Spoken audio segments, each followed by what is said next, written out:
I handled another comment before this one, but I'll state it here. I would have to see somebody of color being racist. That's the problem. I I have not experienced that. And to clear it up, have I experienced it? Yes, but I'm going to say no, and here's why. Because generally, when I see a person of color using racial slurs, when I see them being aggressive towards a person that's white, it's generally because they've been assaulted or they've been aggravated racially. So they're really just responding in a way of frustration in the only way they think they can because they don't have a lot of options or recourse, right? If you're a person of color and somebody's being racist to you, all you have is your words at that point because you physically attack them, you get in trouble for assault.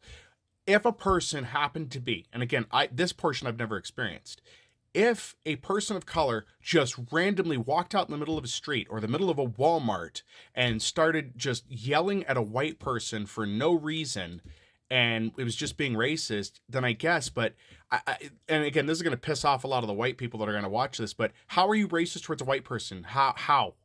Like, I don't understand it. White people haven't been marginalized. So how are you going to be racist to a white person? What are you going to say? Oh, you're well off. Oh, you must be privileged. Like, that's not the same as what white people do to people of color. So I don't know that it's completely possible for that. And believe me, there was a time when I was much younger in my 20s when somebody would say, "Oh, black people can't be racist. Hispanics can't be racist."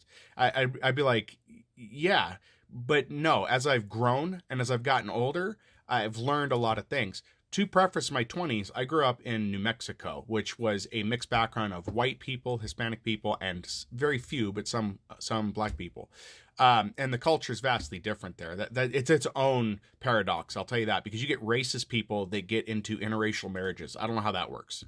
But anyway, not to get too sidestepped out of it. No, I don't. I don't understand how a person of color would be able to be racist. And as I said in another video, I've never seen examples that held water for that. I've never seen examples where they're like, "Oh yeah, that black person was straight racist." My God, because even if a black person or a person of color encounters the police and starts saying stuff, they're not being racist because they feel oppressed and they feel like they're in danger.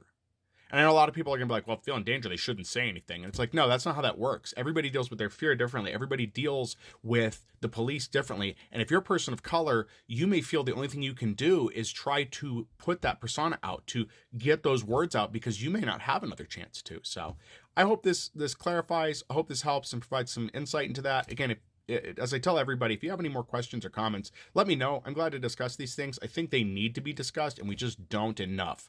And if it has to come from somebody that looks like me, and I'll put this reminder again, I come from a mixed background, so it's while I am white presenting, it is very difficult. There's genealogical stuff and in my family. And I've explained before about my family. There's not enough time here to explain all that, but I do come from mixed backgrounds. So I do understand, but I am not firsthand experience in all of that stuff.